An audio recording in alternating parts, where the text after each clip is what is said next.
하나님 아버지 감사합니다. 오늘 이렇게 우리 귀한 우리 동역자들이 함께 또한 이렇게 하나님의 은혜 가운데 초대교회사를 공부할 수 있게 해주심에 진심으로 감사드립니다.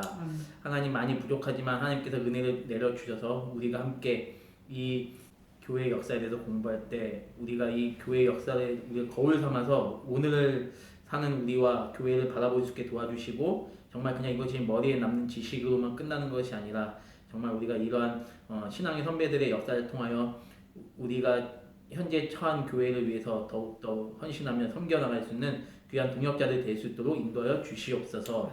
늘 주님을 의지하며 늘 주님 은혜 가운데서 귀한 목회 사역을 잘 감당할 수 있는 우리 목사님, 강도사님 될 수 있도록 주님 인도하여 주시옵소서. 감사하며 살아계신 우리 주 예수님의 이름으로 기도를 드립니다. 아멘. 부족한데 많이 와주셔서 제가 부끄럽네요. 한번 복습을 간단하게 복습 한번 우리 주강도사님도 안 계셨고 우리 백목사님도 안 계셨으니까 복습을 한번 좀 하고 갈게요. 그러면 일단 한번 여러분들 한번 두 분이 초대교회사 했을 때 초대교회사 특징 세 가지. 세 번째가 순교와 박해. 근데 그거는 순서대로는 아니에요, 목사님. 그냥 기억나는 거 얘기하셔도 상관없어요. 순교사. 예, 순교 역사. 또 두 번째가 신앙 고백의 형성 과정. 맞아요. 네, 신앙 고백의 형성. 오늘날 우리가 고백하고 있는 신앙 고백의 대부분의 형성 정립이 초대교회사에서 이제 형성이 되었다라는 거 기억하시면 되고, 세 번째가 이단.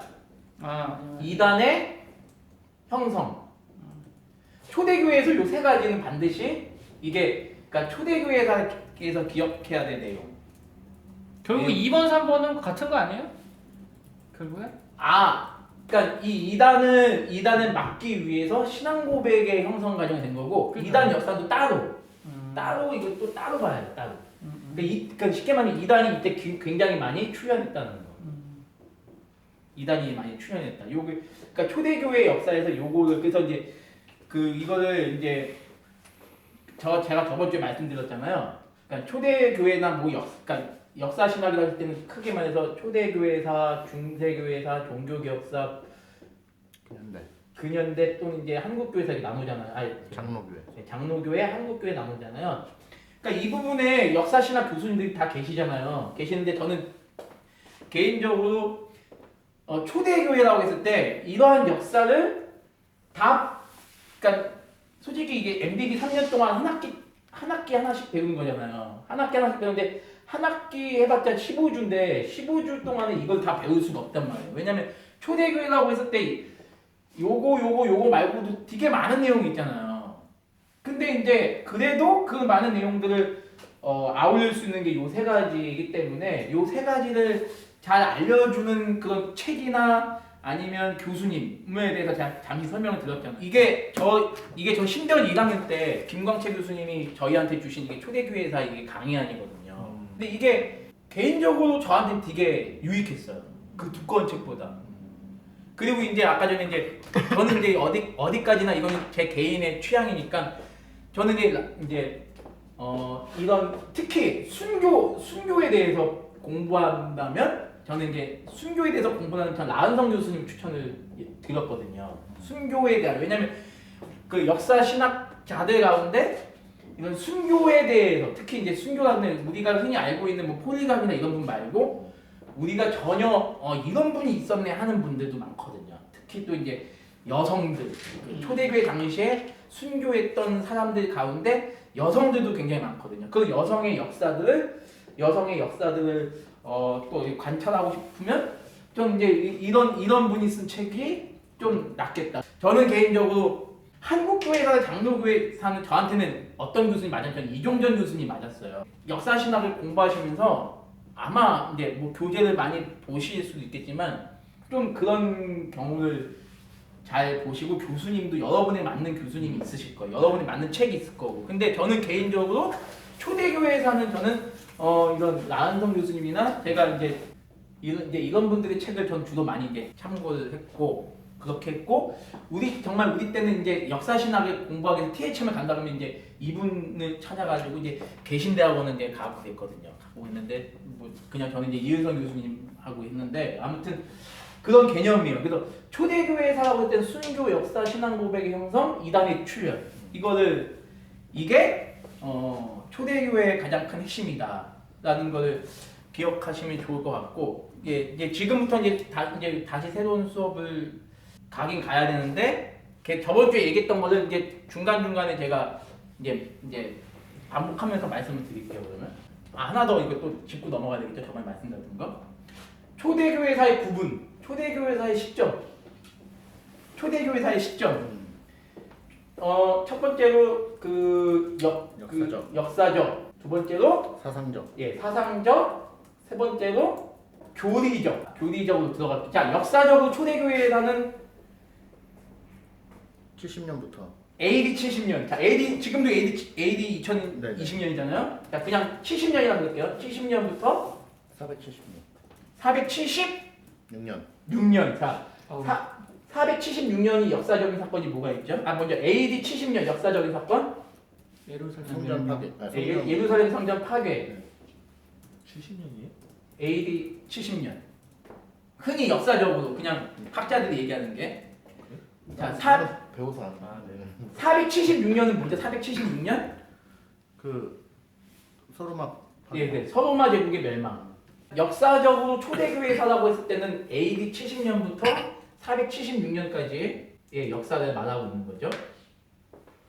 자, 그럼 사상적으로는 여기는 기억하지 말고 어디까지 우리는 초대교회사라고 얘기할 수 있죠? 어거스틴의 죽음. 예, 그죠. 어거스틴의 죽음. 어거스틴의 죽음이 400 몇 년? 몇 년? 몇 년이? 70년. 430년. 430년. 자, 교리적으로는 초대교회사를 어디까지 봐야 된다? 정경화까지. 저기. 칼케돈. 칼케돈. 그렇죠. 칼케돈 회의. 자, 그러면 이게 서기 451년. 자, 그러면 한번 볼게요. 476년은 서로마 제국의 멸망이고 어거스틴의 죽음은 430년이고 칼케돈 회의는 451년이잖아. 공통점이 뭐냐면 다 5세기예요. 5세기 중엽까지를 우리는 초대교회사로 본다. 근데 로마 천주교회는 제가 이건 얘기 안 했어요. 로마 천주교회는 어디까지 초대교회사로 보냐면 604년까지 가요. 604년까지. 그러면 604년까지 보는 이유가 뭐냐면 590년이나 할게요. 590년. 590년까지 초대교회로 본다. 왜냐면 그레고리 우스 1세 교황 그레고리 우스 1세가 이때 교황이 돼요. 예, 교황이 돼서 이때부터 뭐가 된다? 중세교회사로 된다. 로마 천주교에서 바라보는 초대교회사와 중세교회사의 구분점은 590년. 590년부터 몇 년까지? 1517년까지. 여기를 중세교회사로 봅니다. 그래서 로마 천주교에서는 1517년을 우리는 뭐라 그러죠? 종교개혁. 종교개혁. 로마 천주교에서는 1517년에 종교 분열. 그렇게 보는구나. 종교 분열이라고 얘기를 하죠. 그래서 카톨릭 대학교에서는 1517년은 종교 분열기 이렇게 나와요. 우리는 종교 개혁기고, 종교 분열기, 종교 개혁기. 그러면 이제 우리보다 거의 한 120년 차이가 나잖아요, 목사님. 120년 차이가 나잖아요. 120년 차이가 나요. 근데 아무튼 우리도 여기까지를 중세교회로 본단 말이에요. 1917년까지를. 여기는 이제 카톨릭이랑 똑같죠. 거의 1000년 이상을 중세교회로 보죠. 근데 이 중세교회사를 공부할 때 한 학기 동안 15주 동안 이 1000년의 역사를 공부한다는 게 말이 안 되잖아요. 그러니까 여러분들이 중세교회사 책을 누구 걸 좀 많이 보셨으면 좋겠냐면 솔직히 저는 개인적으로 이은성 교수님도 되게 좋아해요. 이은성 저번에 제가 말씀드린 이은성 교수님의 약점이 뭐라고 했죠 제가? 책을 내지 않았어요. 책이 없어. 책이 없어서 이은성이 볼 것도 없고 이종렬 교수님 책을 안 냈고 정말 없어요. 그래도 그나마 보편적으로 총신인, 합신이나 고신이나 우리 대신해서 주로 교과서로 사용하는 게 아까 제가 얘기했던 뭐 라은성 교수님이라든가 아니면 뭐 무슨 그런 분들 계시잖아요. 뭐 총리신의 뭐 박용규 교수님. 근데 박용규 교수님 같은 경우는 개인적으로 저는 한국 장로교회사나 한국교회사 정도. 그러니까 이게 각 분과별로 그 교수님들이 전문하신 분야가 있다 보니까 박용규 교수님 같은 경우는 이제 장로교회사 연구이기 때문에 충분히 장로교회와 관련된 역사는 볼 수 있는데 저는 이제 확신에 이제 저번에 오덕교 교수님도 말씀드렸잖아요.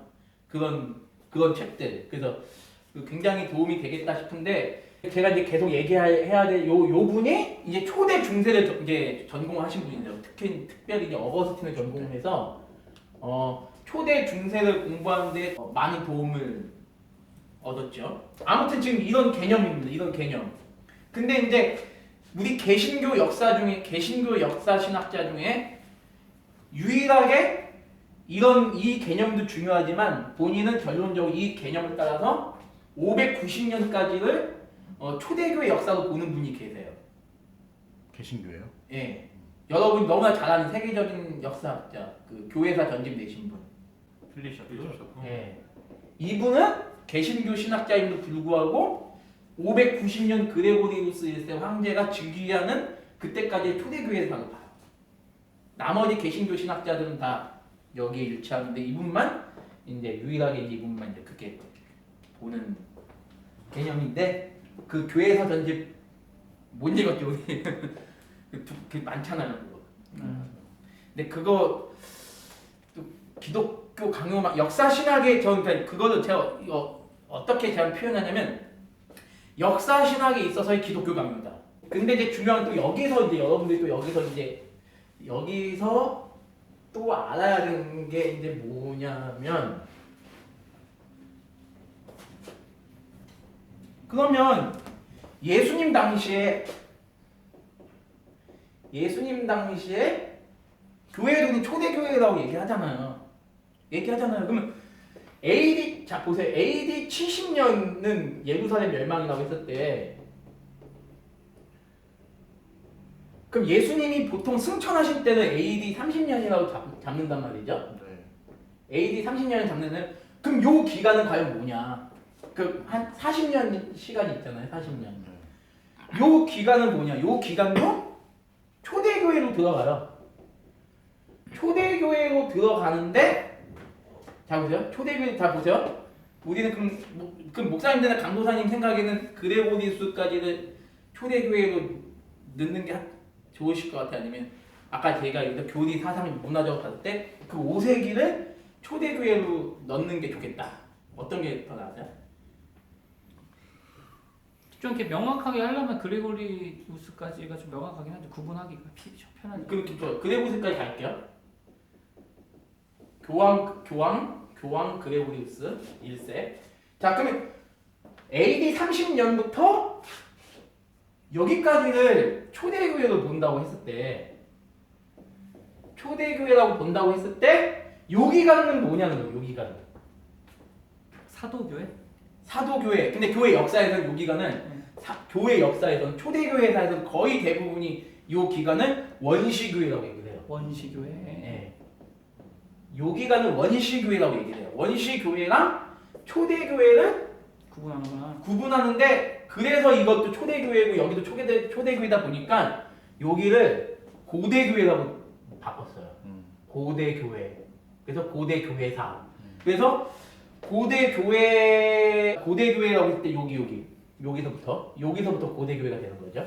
AD 70년부터 여기까지는 고대교회라는 명칭으로 사용을 하는데 과연 우리가 배우는 게 고대교회사냐 초대교회사냐 그래서 그것도 이제 논쟁이 있었어요. 근데 지금 논쟁이 아예 이제 그게 하나로 합쳐졌죠. 뭐냐면 그냥 웬만하면 그냥 초대교회로 가자. 초대교회로 가자 해서 그냥 초대교회로 그냥 통상적으로는 요 기간을 그냥 다 초대교회로 얘기를 하는 거죠.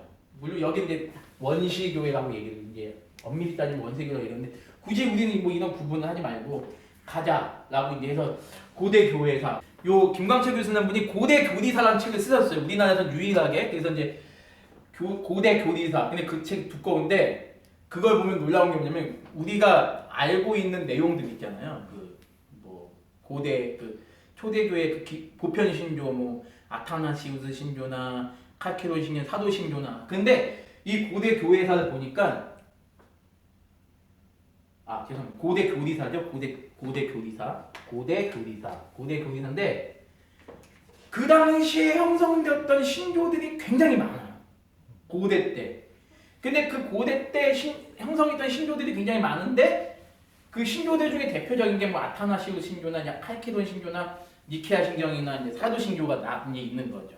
근데 그 외에도 굉장히 많다는 거죠. 근데 이거를 연구하는 것도 되게 유익하겠다. 역사 신학을 많이 할 거라면 고대 교회의 뭐 교리에 대한 뭐 역사를 연구하는 것도 굉장히 도움이 되겠다라는 생각이 들어서 한번 얘기를 들어봤고요. 뭐 질문 같은 거 질문이 아니라 서로 나눔이 있으면 뭐 언제든지 얘기 저번에처럼 뜨거운 간맛 그렇게 하시면 좋을 것 같고 오늘은 이제 오늘부터 좀 새롭게 한번 들어가 볼게요. 새롭게. 한 기독교는 어떤 거다? 혹시 기독교는 어떤 거다? 기독교는 뭐다? 기독교는 뭐다? 요거는 초대교회사에서 반드시 이건 짚고 가야 될 것 같아요. 기독교는 뭐다? 예수님을 주로 고백하는 거다. 예수님을 주로 고백한다. 예수님을 주로 고백한다. 자, 그럼 구약을 한번 볼게요. 자, 구약과 예수님. 요 관계, 그럼 왜 제가 이 질문 드리냐면, 초대교회가 그럼 예수님, 아까 제가 그 시점부터 이 시점이라고 얘기를 했을 때, 그럼 구약은 과연 뭐냐는 이제 그 질문이 나올 수 있기 때문에 제가 드리는 거거든요. 왜 초대교회의 역사를 왜 그럼 구약 때부터 두지 않고 예수님 때부터 두느냐? 그 질문이 이제 나오는 거죠. 엄밀히 따지면 그러니까 조직신학적으로는 교회는 이미 아담 때부터 있는 거잖아요. 그럼 아담 때부터 있는 거면 당연히 초대교회사는 아담 때부터 가야 되는 거 아니냐? 근데 왜 예수님 승천 이후부터 초대교회가 하느냐? 역사신학이. 가변주 교회의 형성이 예수님이 오신 이후에 특히 이제 예수님 순천하신 이후에 그 가변주 교회들이 세워져 나감으로 인해서 그들이 형성되어지니까 그때 당연히 역사가 그렇게 그러니까 교회 역사의 시작을 그렇게 볼 수밖에 없어요. 네, 이게 정답이 이해가 되시죠? 지금 우리 그럼에도 그 가변적 교회 형성의 역사를 보는 거잖아요. 저희는 그러니까 당연히 역사신학과 조직신학은 당연히 같이 가야 되지만. 주님께서 교회를 이루어서서 가견적 교회의 형성 과정을 통해서 신앙 고백의 형성 과정을 통해서 이제 교회가 이제 확장되는 그 역사를 보려면 여기까지 나가는 게 아니라 이제 본격적으로 예수님부터 보는 건데 그러면 이제 여기서 중요한 건 그럼 구약은 어떤 역할을 하느냐? 구약의 역할은 구약 예수님 신약 이렇게 가잖아요. 구약의 핵심은 제사신앙. 제사신앙. 신약의 핵심은 뭐죠? 신약의 핵심은 회당. 자, 그러면 한번 볼게요. 자, 이제 요 예수님 얘기는 좀 이따 하고 구약의 제사를 뒷받침했던 뭐가 있죠? 그게 바로 율법이죠, 율법.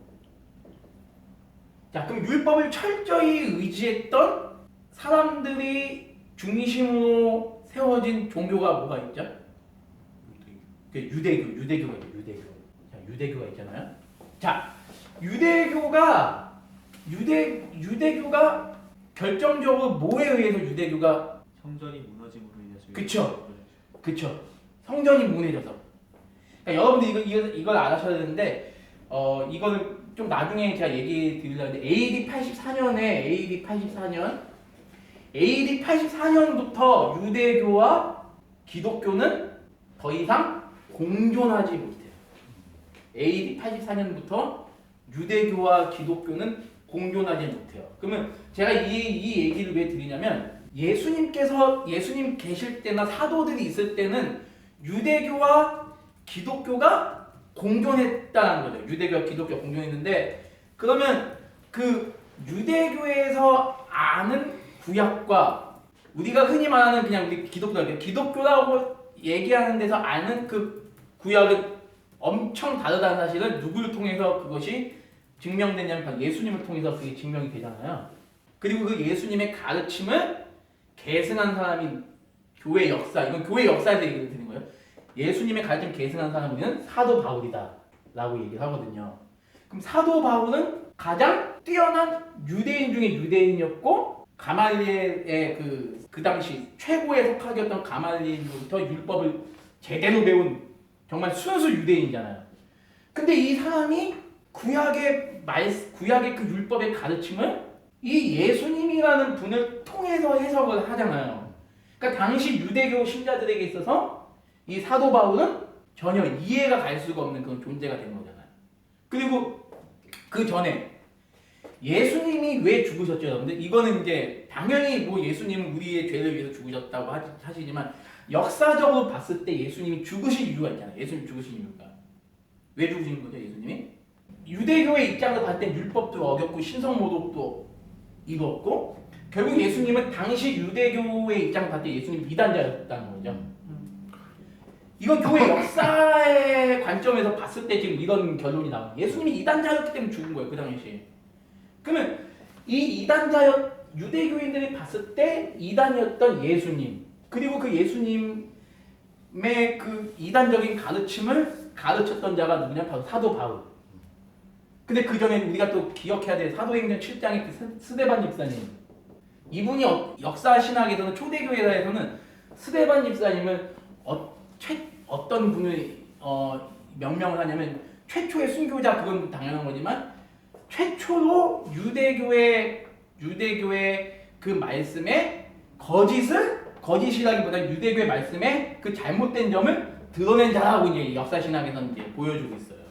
그러니까 유대교의 가르침에 반발했다. 그래서 순교를 당했다. 이제 역사 신학에서는 그렇게 보고 있는데 지금 제가 이 얘기를 왜 지금 드리냐면 회당에 대해서 말씀을 드리려다 보니까 이 얘기가 지금 나온 거거든요. 유대인들이 이렇게 우리가 말하는 크리스찬으로 변화되는 과정에 있어서 중요한 역할을 했던 기관이 바로 회당이었다라는 회당. 근데 그럼 회당 얘기하려면 이제 역사적인 배경을 알아야 되니까 회당이 생긴 이유가 뭘까? 성전이 파괴된 이후에 모일 곳이 없기 때문에 예. 특히 이제 포로기, 원래 회당은 포로기 이후부터 시작되었다. 네네네. 전통적으로 보기 때문에. 예, 아주 딩동댕. 회당은 그 바빌론 포로기 이후에 생긴 거예요. 바벨론 포로기 이후에. 자, 그러면 바벨론 포로기 이전에는 다 그쵸, 예루살렘 성전에서 다 제사를 지냈단 거죠. 근데 바빌론 포로 이후에 예루살렘이 다 무너져 버리고 디아스포라, 다시 말하면 유대인들이 이제 이스라엘 떠나서 이제 각지로 이제 흩어질 수밖에 없는 상황 속에서 과연 그들이 없는 예루살렘 성전까지 와가지고 제사를 드린다. 그 먼 곳에서 불가능하잖아요. 자기네들이 처한 곳에다가 예배를 드릴 수 있는 장소를 만들었는데 그게 바로 이제 회당이 돼버린 거예요. 회당. 근데 저는 이게 또 이걸 이제 또 하나님의 섭리의 관점에서 아마 다 인정하실 거예요. 이 예루살렘 성전이 무너지지 않았더라면 아마 이건 초대교회 역사에서 이제 얘기를 하는 건데 예루살렘 성전이 무너지지 않았더라면 아마 기독교는 이렇게 크게 전파되지 않았을 것이다.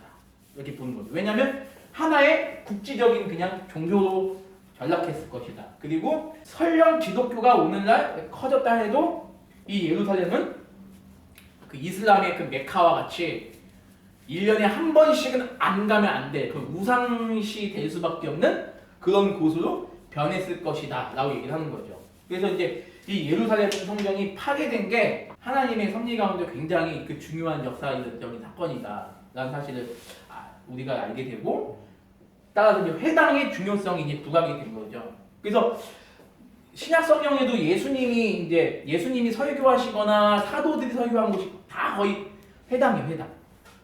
자, 그러면 이제 회당 얘기가 나왔으니까 이 회당에서는 이제 제사가 지내지지 않았어요. 제사가 지내지 않고 말 그대로 이제 예배가 이제 드려지고 율법이 낭독되고 그랬는데 이 회당 사도행전을 보면 그 베드로가 하나님 말씀을 선포했을 때 한 번에 몇 명이 5,000명? 3,000명, 5,000명이 이제 그 후고 3,000명이 일시에 이제 회개를 한 거예요. 여러분 한번 생각해 볼게요. 지금도 만약에 어딜 나가서 뭔가 말을 딱 전했는데 수원시에 사는 3,000명의 시민들이 목사님 교회로 다 왔단 말이에요. 완전히 그거는 아마 어떤 생각이 들까요? 얘네 이단 아니야? 뭐 쟤네 뭐지? 막 이런 신기한 막 다들 그걸 볼 거잖아요. 지금도 그런데 2000년 전에 그 당시에 정말 뭐 어떤 통신 그런 것도 발달되지 않은 그 시대에 베드로가 해당해서 설교를 한번 딱 했을 때 3,000명이 예수님을 믿고 돌아왔다. 이거는 정말 기적이잖아요, 기적. 그 당시 이 그 회당에 있던 그 수많은 지역을 지배하는 국가는 로마였단 말이죠. 로마였기 때문에 로마 제국의 입장에서는 이렇게 수천 명이 무슨 여호와인지 뭐 이상한 아니면 우리가 죽였던 그 십자가에 죽었던 그 예수를 믿는 사람이 갑자기 3,000명 늘어났다. 이거는 그 당시로서는 아마 거의 이 베드로는 거의 선동가 아니면 걔는 이단 아니야? 뭐 이런 취급을 분명 받았을 거란 거죠. 그 말은 뭐냐면 이미 초대교회에는 이미 박해를 이미 안고 들어간 역사는 박해를 안고 그래서 초대교회 역사에서 이 박해라는 게 굉장히 중요해요. 굉장히 중요합니다. 중요해서 지금 이 얘기를 잠깐 드렸는데 근데 질문 있습니다. 네네. 저기 베드로가 그때 설교에서 사람들이 막 했을 때 네네. 박해한 거는 로마보다는 유대교 아니었어요? 그러니까 어쨌든 간에 로마 제국 가운데서 분명히 주시해야 할 상황이었고 목사님이 말씀을 아주 잘해주셨는데요.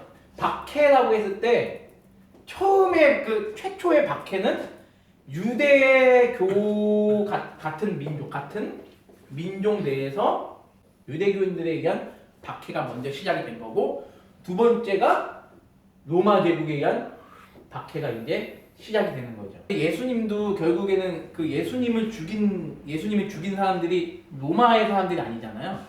결국 유대인들이 죽인 거죠. 그러니까 초창기 기독교의 박해는 베드로도 마찬가지고 그런 사도들이 당했던 박해는 거의 대부분이 같은 유대인들이 했던 이제 박해를 우리는 이제 볼 수가 있는 거예요. 일반 역사적으로도 유대인들이 죽였다라고 인식이 되는 건가요? 아니면 근데 결국에 이제 사도들 같은 경우는 로마 제국에 의해서 이제 사형을 당한 거니까요. 물론 처음에 이제 성경에 나오는 근데 이건 성경에 나오는 박해 이야기는 거의 대부분이 다 유대인들에 의한 박해입니다. 유대인들에 의한 박해. 그 성경 이후에 초대교회에 나타난 그 수많은 박해들은 다 로마 제국에 의한 박해다. 그래서 제가 이제 이거를 또 설명을 드릴 건데요. 10대 박해가 있거든요. 10대 박해.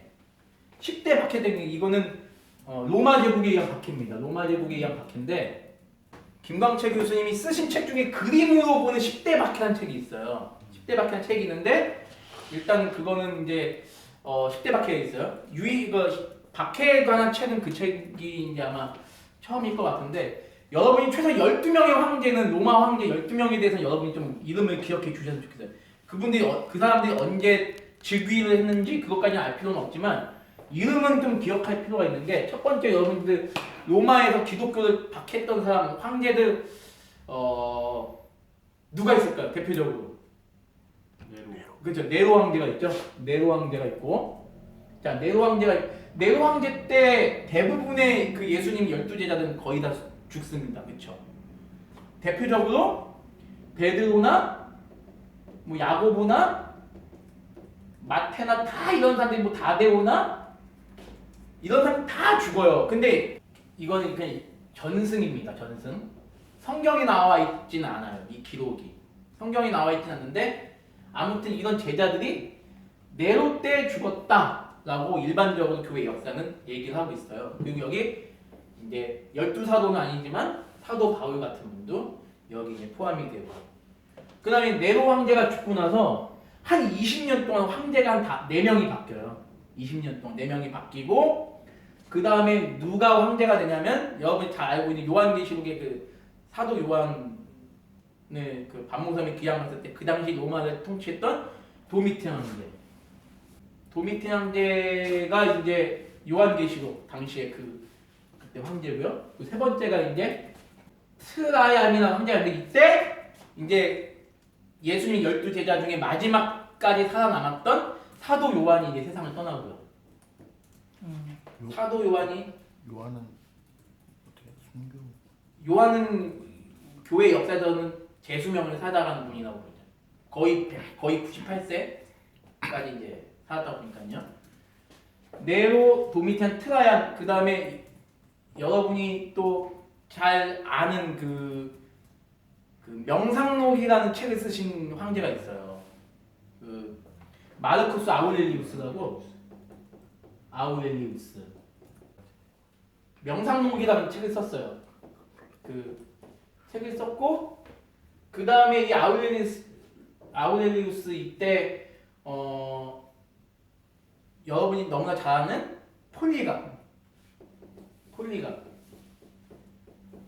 폴리갑이라는 분이 이때 순교를 당해요. 폴리갑이 누구라고 했죠? 전승에 보면 사도 베드로의 제자. 사도 베드로의 제자인데 베드로가 십자가에서 죽는 장면을 목격하는 인물.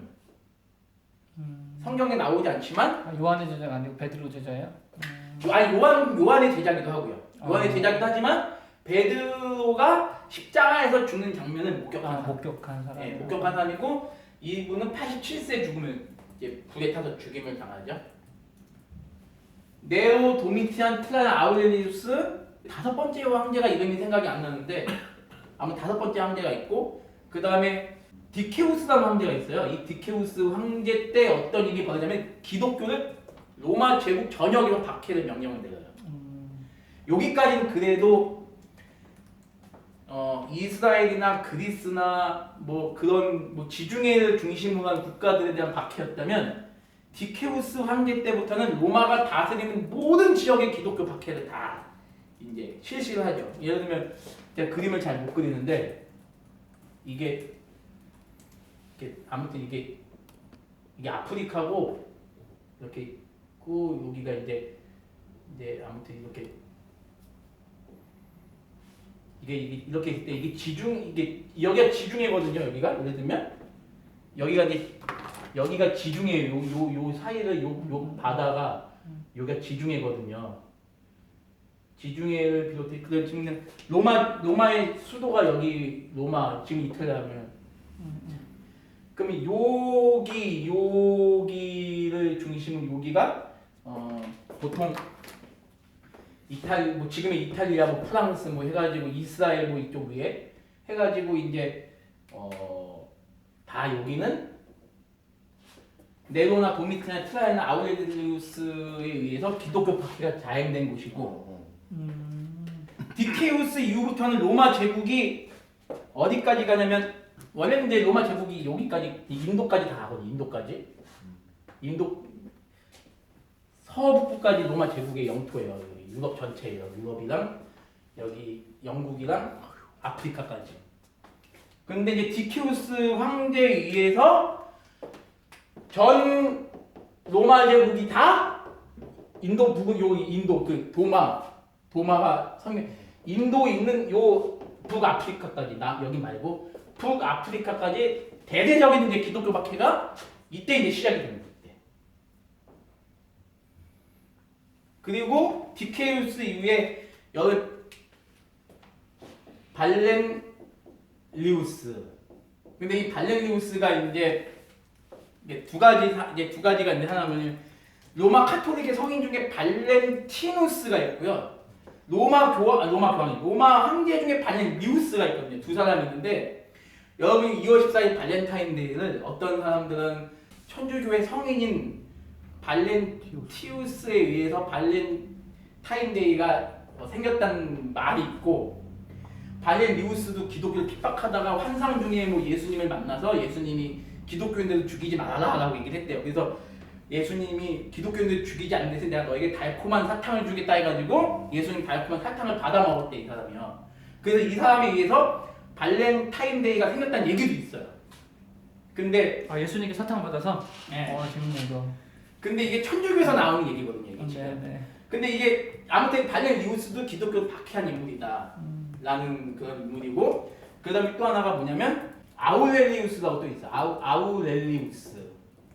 아우렐리우스라고 있는데 이 황제도 역시 기독교를 박해하는데 이 사람은 좀 더 온화한 정책을 쓰는 사람이에요. 아우렐리우스는. 영상 못 쓴 사람이요? 예? 영상 못 쓴 사람이랑 동일 인물인 거죠? 죄송합니다. 아우렐리우스는 아우렐리안인데 이 사람은 디케우스에 의해서 전국적인 기독교 박해를 축소시킨 사람이에요. 축소시킨 사람. 그 다음에 이제 여기까지 이제 박해가 쭉 가요. 이 박해가 한 170년 가까이 갑니다. 170년 가까이. 그러다가 이 로마의 어떤 황제가 기독교를 박해를 중지하죠. 누가 중지하죠? 콘스탄티누스 황제가 박해를 중지하고 기독교를 공인을 해요. 기독교 공적인 종교로 인정을 합니다. 이게 서기 313년. 우리 이걸 뭐라 하죠? 밀라노 칙령이라고 얘기하죠. 자, 그러면 마지막으로 서기 392년에 어떤 일이 일어나냐면 국교. 그래서 기독교를 국교로 정해요. 공인하고 국교를 정하는 건 다른 겁니다. 공인은 인정하는 거예요. 그냥 이제는 박해를 하면 안 된다. 기독교를 인정한다. 국교로 정하는 건 아예 로마 제국의 국교로 기독교를 정한다. 이때 누가 이걸 정하냐면 여러분 아시죠? 역사적으로 누군지. 테오도시우스 황제. 로마 황제가 기독교를 이제 국교로 정하죠. 자, 그러면 서기 392년에 기독교가 이제 국교가 정해져요. 그럼 여기서부터가 이제 또 중요한 건데, 아무튼 10대 박해가 있어요. 이 10대 박해가 다 이 로마 황제들 때 일어난. 왜 10대 박해라고 하냐면 로마 초대교회 역사가 400년 동안 박해가 계속 있었는데 그 박해 중에서 제일 중요한 박해가 10개가 있다 해서 10대 박해라고 얘기를 하는 거거든요. 좀 찾아보면 좋을 것 같은데, 자, 그러면 여기서부터 이제 중요한 게 있어요. 여기부터 뭐가 중요하냐면 서기 392년에 기독교가 국교가 됐어요. 어떤 황제? 테오도시우스 황제에 의해서. 자, 그러면 아까 전에 그레고리우스 1세가 교황의 자리에 올렸다는 해가 몇 년이나 되죠? 590년이요. 590년. 그럼 요 사이 200년이죠? 200년의 역사의 교회 형성은 과연 어떻게 봐야 될까? 이 역사에 대해서 연구를 좀 해야 될 것 같아요. 근데 대부분의 교회 역사는 이 부분에 대해서 거의 침묵이에요.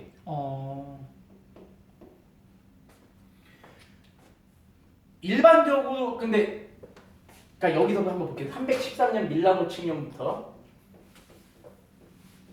칙령부터 이게 콘스탄티누스.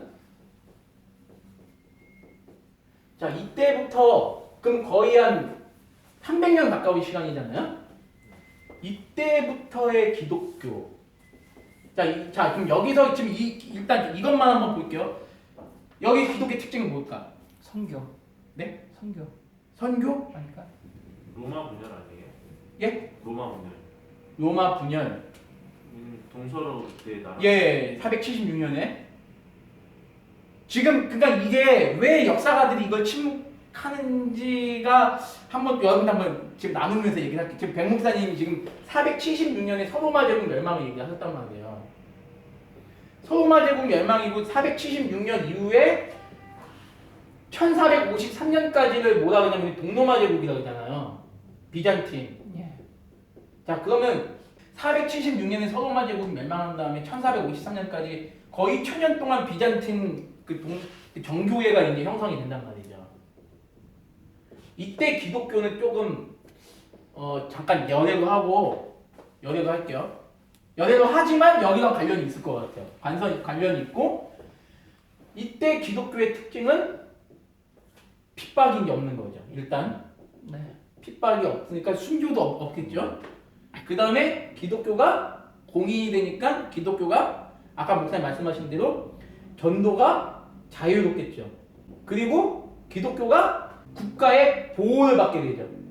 그 다음에 기독교가 전 로마 제국의 기독교 공인이 돼버리니까 따라서 전 로마 제국은 기독교 확장되는 역사가 있는 거거든요. 교회가 성도가 많아지고 전도가 활성화돼서 교회가 많아지니까 뭐가 필요하겠죠? 건축이 필요하겠죠. 돈이 필요하겠죠. 그 다음에 성도들을 잘 다스리기 위해서 뭐가 있어요? 국가 종교가 돼버린 거니까 성도들 잘 다스리려면 제도가 필요하겠죠. 자, 요것들 이걸 봤을 때 이 당시 기독교와 그 전의 기독교는 어떤 차이가 있을까? 역사에서는 역사신학의 초대교회의 역사에서는 이걸 어떻게 얘기하냐면 이거를 순교자 교회 시대 대 제도적 교회 시대라고 얘기를 하고 있습니다.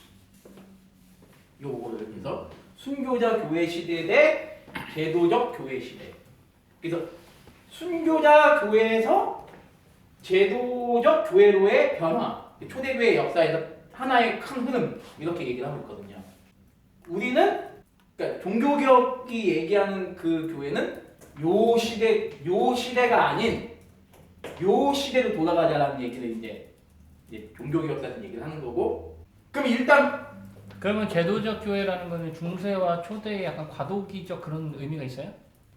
결국에는 교황권의 확립이 이제 여기서 이제 커져가는 거니까 당연히 목사님 말씀대로 중세교회로 넘어가는 데 있어서 필수 불가결한 하나의 이제 과정이 된 거죠. 그러니까 나쁜 말로 표현하면 교회가 이제 어떻게 된 거죠? 타락한 거죠. 타락하기 시작하는 거죠. 그러면 이게 참 아이러니한 거네요. 그 아까 공인해준 뭐 콘스탄티노스가 1차적으로는 참 축복스러운 일 같지만 그렇죠. 긴 역사적으로 볼 때는 타락의 시작이 될 수도 있는 거고. 그렇죠. 국교까지는 필요가 없었는데, 그렇죠. 예, 국교가 돼버리고 나서 더 이제 문제가 심해진 거죠. 그래서 이제 따로 200년 했는데 이 200년의 기간은 따로 어떤 누가 역사를 논문을 내본 적이 없어요 아직까지. 근데 제가 알기로는 그 실질적인 부흥이라고 할 수 있다면은 순교자 시대보다는 오히려 딱 공인이 되면서 네네. 오히려 기독교가 엄청나게 부흥하고 확산되는 그쵸, 걸로 그쵸. 알고 있으니까 네네. 뭐 그래서 역사라는 게 항상 그렇게 뭐라 그래야지 밝은 면과 어두운 면이 항상 공존한다라고 생각할 수밖에 없는 거죠. 그 밝은 면과 어두운 면이 또 하나님의 또 섭리 가운데 이런 일이 있었으니까 뭐 당연히 밝은 면과 어두움이 있는데 그냥 모든 대부분 역사가든 요때를 그냥 어떻게 얘기를 하냐면 기독교회의 세속화라고만 얘기를 해요. 기독교회의 세속화. 여기서부터 이제 590년까지. 그러면 이제 많은 분들이 이런 얘기를 하잖아요. 뭐 굳이 여기서 이런 얘기 다닐 필요는 없는데 그냥 이렇게 한번 가볼게요. 굳이 그냥 예수님부터 얘기를 할게요. 그냥 구약은 이제 빼고 예수님부터 쭉 가다가 지금 현재예요. 현재. 자, 기독교의 가르침이 쭉 이렇게 오다가 종교의 그 자유로 인해서 이제 좀 더 이제 여기는 여기는 세속화가 돼버리는 거죠. 이렇게 돼버리다가 590년 이후부터 이 세속화가 이렇게 커지는 거다. 그리고 이 세속화를 다시 타락 원점으로 만든 게 종교개혁이다. 전 이렇게 표현을 하거든요. 이게 공감 가시나요? 어느 정도에서 공감돼요. 어떤 분들은 이걸 이렇게 얘기하거든요. 이렇게 안 하고 초대교회에서 이탈해서 로마 천주교회가 됐다. 근데 이탈한 천주교회 가다가 다시 이렇게 왔다. 이게 종교개혁이다. 대신에 얘네들은 이렇게 계속 가고 있고. 어떤 의견이 더 맞나요? 전자가 맞는 것 같아요. 굳이 둘 중에 하나 고른다면. 가다가 우리는 이렇게 온 거다 다시. 그리고 천주교는 그냥 꾸준히 이렇게 가고 있다. 그러니까 중세 천년의 역사인데 이 중세 천년의 역사를 단지 기독교가 아닌 시대로 보기에는 예, 예. 애매한 거죠. 예. 저는 그렇게 생각해요. 기독교의 역사 가운데 천주교라는 또 하나의 새로운 흐름이 이제 생긴 거다. 그런 개념이죠. 네? 네? 그렇게 보신 거죠. 중세교회라는 그러니까 초대교회부터 중세교회에 계속 오는 그 과정 중에 천주교회라는 어떤 하나의 잘못된 게 흘러 들어온 거다. 이렇게 보시는 거죠. 아, 그좀 많이 부패했다. 예. 교회사라는 게 문제는 그 전공을 한다는 게 쉽지가 않아. 그렇죠. 예. 왜냐면 라틴어도 알아야 되고 헬라어, 그러니까 히브리어는 몰라도 상관없는데 초대교회사 공부할 때는 헬라어는 최소한 이거를 알아야 된다 보니까 이게 쉽지는 않아. 그러면 이제 헬라어를 알고 라틴어를 알면 교부들 연구가 가능하거든요. 근데 교부 연구가 다 초대교회사 분과다 보니까 근데 이상하게 그 교부학에 대해서 우리나라는 발달된 게 없는데 이거 이제 지금부터 다시 시작을 네. 하면 그 교부학 얘기가 나왔으니까 잠깐 말씀을 드릴게요. 우리나라에서 교부학은 그러니까 교부하면 여러분들 주로 누구 딱 생각나시나요? 한 명 딱. 어거스틴 딱 어거스틴이거든요. 그러면 여러분 교부가 뭔지는 최소한 교부가 뭔지는 아시잖아요. 교회의 아버지라고 치잖아요. 그 교회의 아버지라고 했을 때 그러면 가견적 교회를 지금 얘기하는 거예요. 가견적 교회. 여기서 구약 시대 뭐 그런 거 아니라. 그러면 가견적 교회는 교부라고 했을 때 누구부터 시작을 하죠?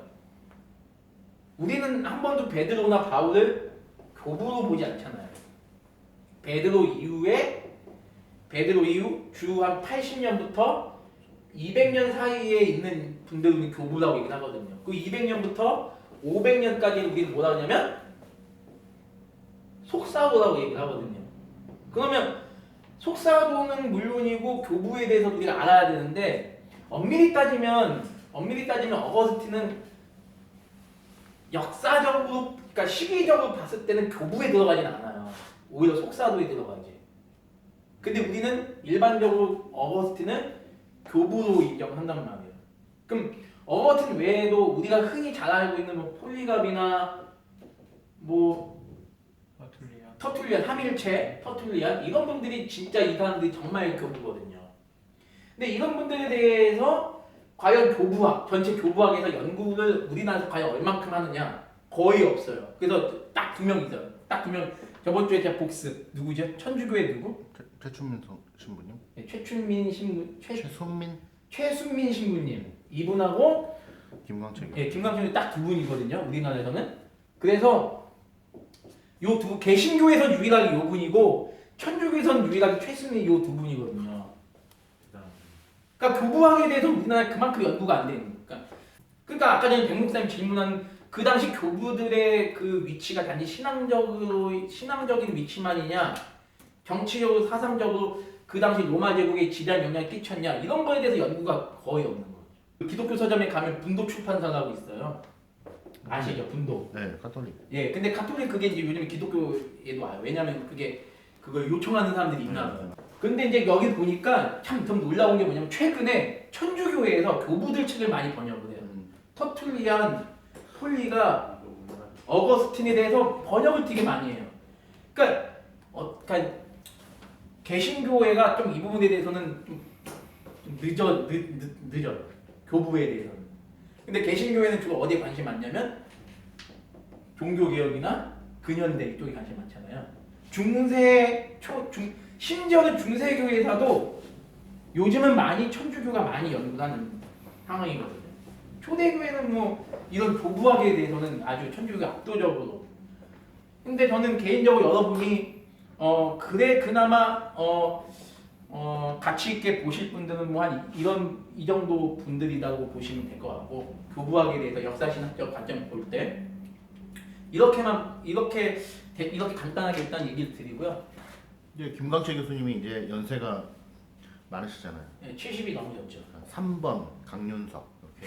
난 교부학에 전 교부학 솔직히 저는 교부학은 죄송하지만 좀 관심이 그렇게 많지는 않아요.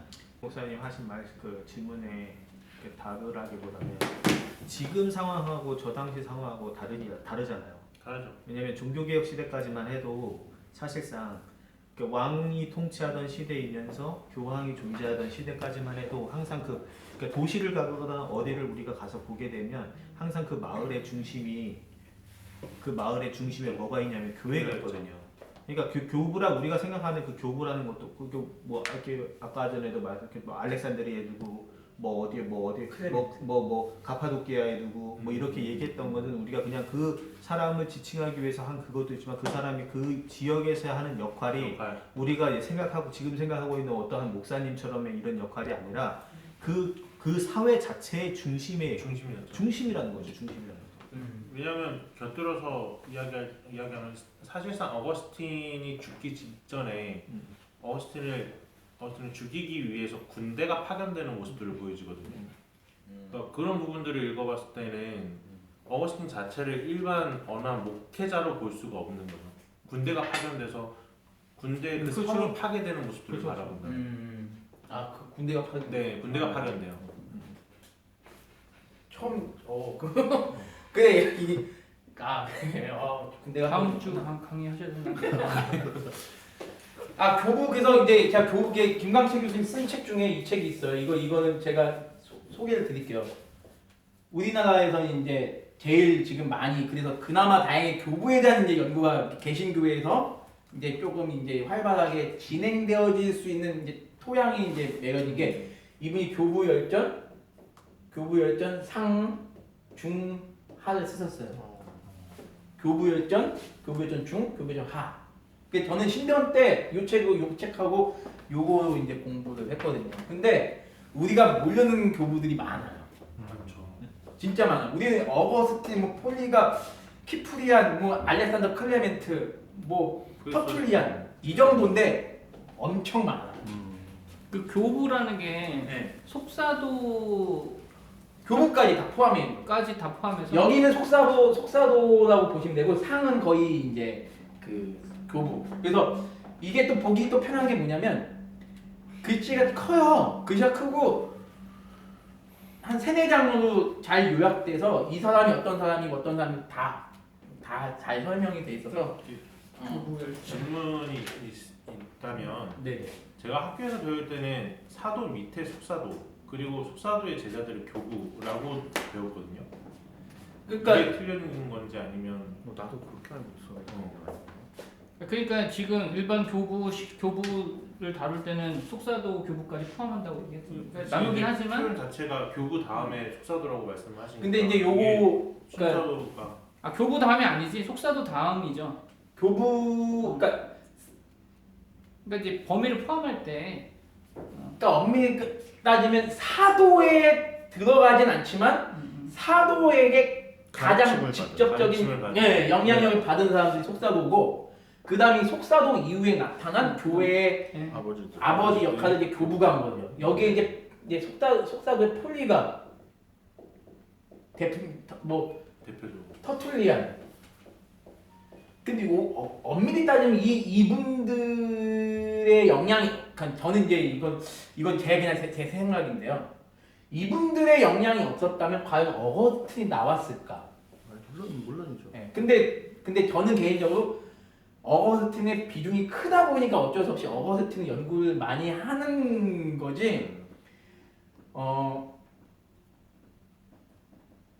굳이 부각을 누굴 시키냐라고 한다면 저는 오히려 이분들이에요.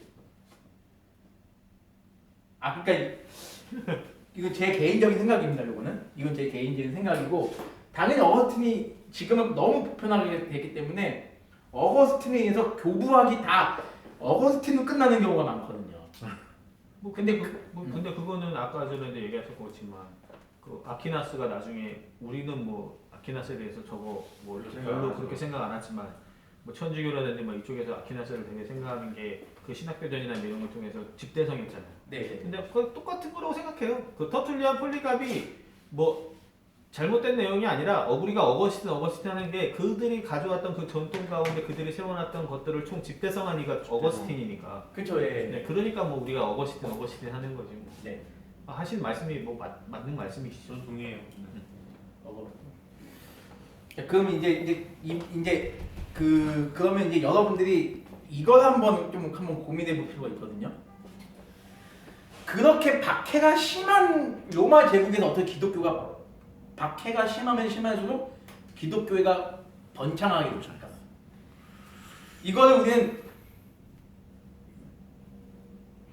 설교 시간에 하나님께서 하나님의 복음이 심겨지는 곳에는 늘 교회가 세워지고 복음이 들어가는 곳에 핍박의 역사가 많을수록 교회는 더 부흥한다. 이렇게 우리는 알고 있지만 하나님이 함께 하시니까 기독교 진리이고. 근데 교회 역사에서 봤을 때는 이걸 어떻게 얘기를 할 수 있냐라는 거를 좀 생각해 보일 수 있었으면 좋겠다라는 생각이 드는데 뭐가 있을까요? 여러분 한번 생각해 볼게요. 왜 로마 제국 내에서 박해가 자 그러면 한번 볼게요. 이방 종교를 한번 볼게요, 여러분들. 이방 종교의 그 로마 시대 이방 종교. 로마 시대 이방 종교는요 특징이 뭐냐면 국지적이거든요. 가장 큰 게 국지적이에요. 그 지역의 이방 종교는 그 지역에서만, 그러니까 이방 종교가 얼마나 많았겠어요. 그 지역의 이방 종교는 그 지역의 이방 종교 내에서만 성행이 된 거죠. 근데 이 팔레스타인의 그 조그만 이스라엘 나라에서 발생한 기독교가 핍박을 통하니까 더 커졌어요. 더 커지면서 전 세계로 확장돼서 우리나라가 왔잖아요. 이게 어떻게 이 일이 가능하냐? 교회사적으로, 조지신학적인 관점 말고 교회사적으로. 물론 조지신학적으로 어차피 들어갈 수밖에 없죠. 한 가지 질문이 있습니다. 네. 그러면 그 국지적이라고 이야기하는 부분에 있어서 네. 그 일반적으로 알고 있는 그리스 로마 신화라고 이야기하는 그런 뭐 제우스라든지 이런 네. 신화 자체도 국지적이었다고 봐야 되나요? 저는 그리스 로마 신화가 결국에는 지금의 어떤 세계적인 보편 종교가 된 건 아니잖아요. 그렇죠. 근데 네. 한국에 있는 저희도 알고 있을 정도니까. 그러나 그 당시에는 지역에 대한 그쵸. 그 실제로- 그리스나 헬라 시대 때 그 어떤 그 유럽과 그 아프리카에만 퍼져 있던 거라고 저는 보고 있거든요. 지금. 왜냐면 사도행전에도 봐도 그 에베소에서 아데미가 지금 아테네잖아요. 네네네. 그런 신을 섬겼다라는 건 당시에 있어서 전반적이지 않고 그 지역에만 국한되었다라고 봐야 되는 건지. 저는 그러니까 그 지역은 아닐지라도 몇 나라 그 당시에 지중해를 둘러싼 몇 나라에만 그런 종교가 성행하고 있었을 것이다. 근데 기독교는 그 모든 전체를 그쵸. 나눠줬다. 예.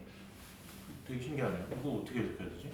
근데 이제 이거를 지역적이란 거를 그렇게만 해석할 게 아니라 음. 아까 전에도 얘기한 것처럼 로마의 정책상 로마가 점령한 로마 령 안에 있는 그 각 지역에서 원칙적으로는 그들의 종교라든지 그들의 문화를 로컬라이제이션 해준 거잖아요. 바벨론 그런 정책을 폈다는 거잖아요. 네, 로컬라이제이션 해준 거잖아요. 한마디로. 그러니까 그런 의미에서의 지역적이라는 의미가 있는 거고 아까 이게 이제 종교사회학적인 입장에서 보면 이제 콘스탄티누스나 데오도시우스도 이 로마의 황제들도 그런 역할을 한 거거든요. 기독교를 공인하면서 기독교가 박해 가운데에서도 널리 퍼졌을 수 있던 이유 중에 하나는, 그러니까 사실상 로마가 실패한 거죠. 원래는 로마는 그 아까 제우스 같은 경우에도 그렇고 다 마찬가지. 왜냐면 그 신화를 그러니까 신화가 발생되어진 이유가 있잖아요. 있죠. 용비어천가잖아요. 우리나라로 얘기하는. 그죠. 네. 자기의 왕권에 대한 정통성을 부각시키기 위해서 그들이 믿고 있던 신의 현실적으로 나타나는 왕의 모습을 투영한 거잖아요. 근데 기독교는 그 투영 자체가 안 되잖아요. 왜냐면 유일신 사상인데 그러니까. 왜냐면 예수님 같은 경우 너 하나님이요? 오케이. 그럼 바로 돌에 참나마도다 하면서 바로 돌에 맞아 주는 그런 상황이니까. 그런 입장에서 생각해 보면 널리 퍼지는 중에 그 박해 가운데에서도 널리 퍼질 수 있었던 이유 중에 하나가 그런 게 아닌가라고 저는 생각하고 있거든요, 사실은. 그래서 저는 이제 그 얘기를 들었을 때 일반적으로는 이제 박해를 하면 할수록 흩어지기 때문에 저렇게 퍼질 수밖에 없다라는 건 그것도 하나의 기본적인 이유죠. 네네. 이유잖아요. 그리고 두 번째로는 다른 신앙 같은 경우에는 인간 자체가 내려오다라는 개념 자체를 가지고 있지만 어떻게 보면 제우스도 인간형이었고 인간형 신이었고 그렇기 때문에 용비 어천가라고 말씀하신 거잖아요. 그러나 예수 그리스도에 대한 부분에 있어서는 유일한 사건이 뭐냐면 부활이었잖아요. 그래서 그 다른 어떠한 신들도 이야기하지 못했던 부활에 대한 부각이 전체적인 부분으로 퍼지지 않았을까라는 생각을 했거든요. 오케이. 그러니까 이런 그런 맥락 속에서 아까 전에 우리가 그 연대를 이야기해서 점점 세속화되었다는 하는 이유 중에 하나가 저는 그거라고 생각하거든요. 그러니까 종교 개혁이 일어날 수밖에 없었던 이유는 그 세속화의 과정이 결국은 정권의 정치적인 목적에 의해서 왜냐하면 그게 나중에 영국까지 가면 왕권 신수설 이런 것까지 부각되는 거잖아요. 그것도 엄밀히 얘기하면 다 세속화잖아요. 근데 이제 종교 개혁이 일어날 수 있다고 그 세속화의 끝은 결국은 그러니까 리스토레이션 하자는 거잖아요. 다시 우리가 얘기하는 리턴 투 베이직 막 이렇게 얘기하는 게 결국은 왜냐하면 이게 다 잘못되었음을 그들 가운데 깨닫게 되는 거니까 하면 할수록 그러면 결론적으로는 콘스탄티누스나 이런 부분들이 기독교 자체를 자기의 용교천가로 바꿨다라고 표현할 수 있는 거잖아요. 그래서 원래 지금 우리가 흔히 얘기하고 있는 크리스마스나 이런 것도 다 그쵸 다 맞아요. 왜냐면 그들이 가지고 있던 로마 종교 안에 기독교 색채를 입혀가지고 그것들을 다 리추얼화 시킨 거잖아요. 그쵸 부활절이 그래서 이제 그게 다 아까 뭐 천주교회라고 얘기했는데 왜 천주교회라고 쓰는 거예요? 그 나중에 왜냐면 따로 가톨릭 물어볼게. 교회가 보편적 교회다 보니까 우리가 로마 가톨릭이라고 하니까 고유명사잖아요. 그냥 내가 제 여기서 가톨릭이라고 하는 거는 로마 가톨릭에 대한 고유명사의 가톨릭으로. 난 가톨릭을 가져오고 싶어서. 그러니까 두 분 얘기가 종합돼서 여기도 이제 설명이 되는 것 같아요. 그러니까 아까 그거에 말씀하신 부분에 대해서 네. 얘기해야 돼요. 부분이.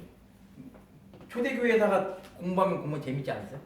재밌죠. 재밌죠. 재밌죠. 이게 그러니까 초대교회사를 알면 오히려 중세보다 초대교회가 짧은데 생각할 게 되게 많은 것 같아요.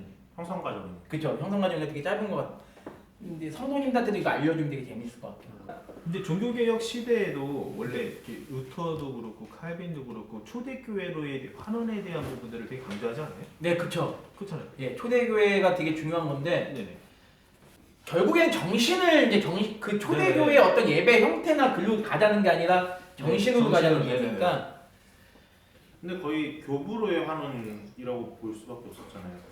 교부. 그 이전의 환원보다는 교부로의 환원으로. 그러니까 이게 그게 나눠지는 거지. 아까 여기서 그러니까 그 강사님이 말씀하시던 것 중에 정신으로의 환원을 이야기하는 부분에 있어서의 그러니까 교부들은 엄밀히 얘기하면 정신을 그러니까 교부들이 뭐 위대하지 않고 뭐 그렇다는 얘기 아니라 교부들은 어쨌든 그것들을 교부들의 가장 큰 공헌 중에 하나는 물론 부분적이긴 하지만 교리화에 대한 부분 제도화 그러니까 그 입장인 거고 그러니까 그 입장에서는 교부들의 그것도 맞긴 한데 그러니까 저는 조금 더 원형적인 그 정신에 네, 그렇죠. 정신에 대한 부분들 그 부분은 이제 저희가 이제 초대교회사에서 이제 그 부분을 이제 돌아가자는 거니까. 교리들은 당연히 교부들은 당연히 그 정신을 네. 탑재하고 있었던 근데 부분이 있었어요. 종교개혁자들이 돌아가는 생각 초대교회가 아까 말한 원시교회가 아니고 그게 초대교회예요?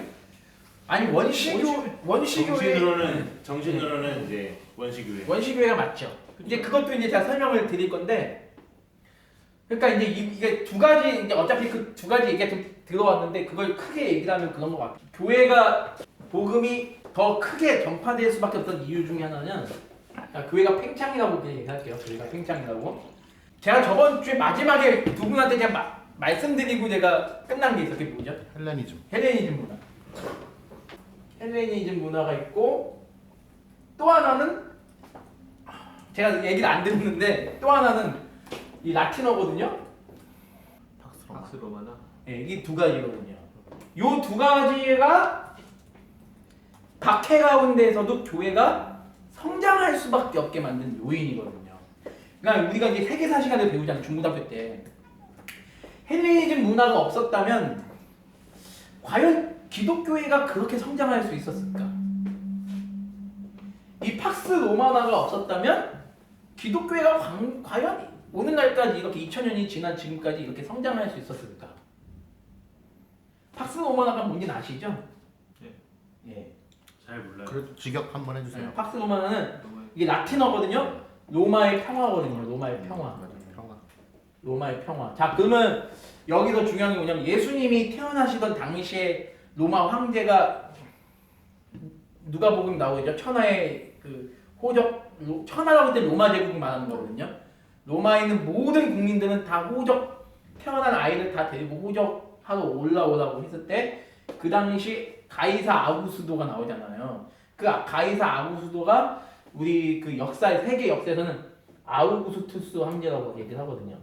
이 아우구스투스 황제가 로마의 최고의 그러니까 우리나라만 세종대왕 같은 역할 로마 최고의 황제다. 문화나 정치나 종교나 모든 부분에 있어서 정말 훌륭한 성군이었다라고 얘기를 하잖아요. 근데 이 아우구스투스 황제가 그 로마를 지배할 때 그때 예수님이 이제 태어나신 거잖아요. 이 팍스 로마나라는 게 그 180년까지 가요. 서기 180년이면 아까 180년이 누가 중요하면요. 그 제가 아까 명상록을 쓴 로마 황제 누가였죠? 아울렐리우스. 예, 아우렐리우스가 죽을 때예요. 아우렐리우스가 사망하는 빌레데이터. 180년까지 이때를 무려 200년을 로마의 평화 시대라고 해요. 로마의 평화 시대. 그러면 이 로마의 평화 시대 때 교회가 이제 확장이 된 거죠. 그럼 이제 여기를 볼게요. 여기를 보면 헬레니즘 문화를 먼저 얘기 드릴게요, 여러분들. 헬레니즘 문화는 일단 그리스 로마 문화를 먼저 얘기 드릴게요. 그리스 아까 전에 그 우리 백 목사님 말씀하신 그리스 로마 문화, 제우스 그 그리스 신화 다 그런 것들.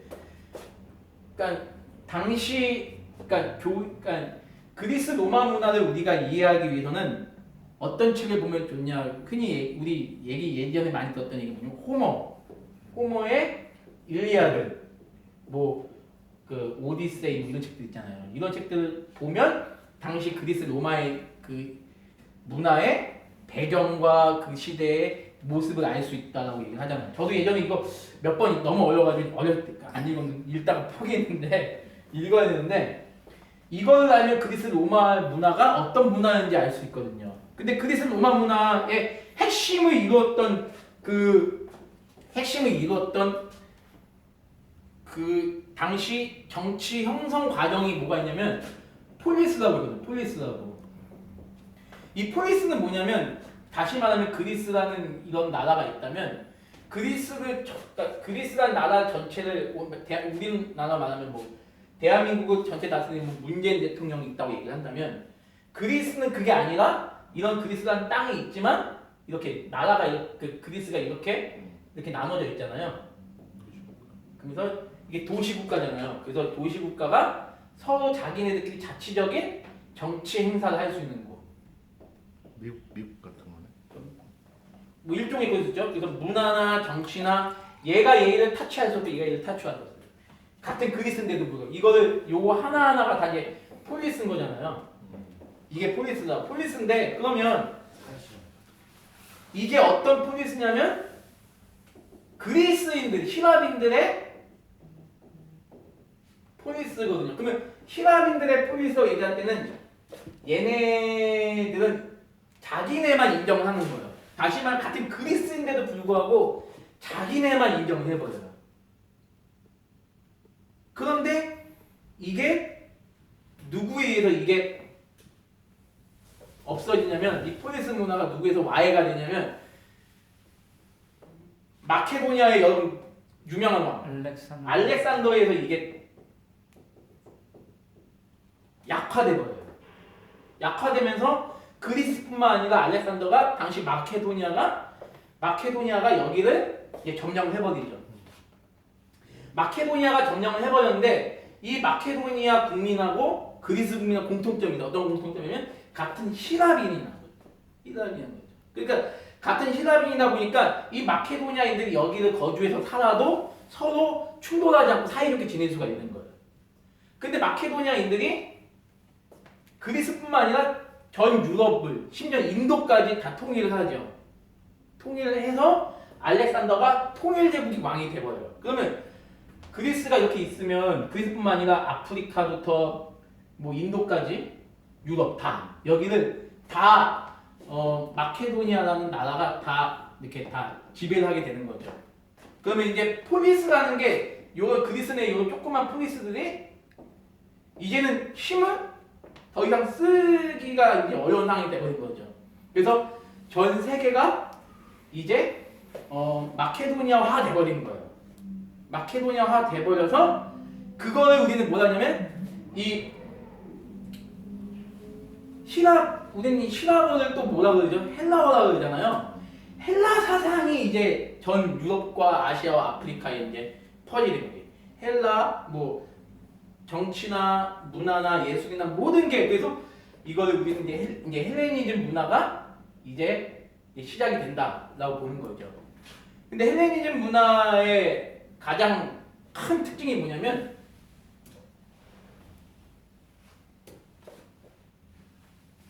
뭘까요? 헬레니즘 문화의 가장 헬레니즘 하면 뭐가 생각나죠? 헬레니즘?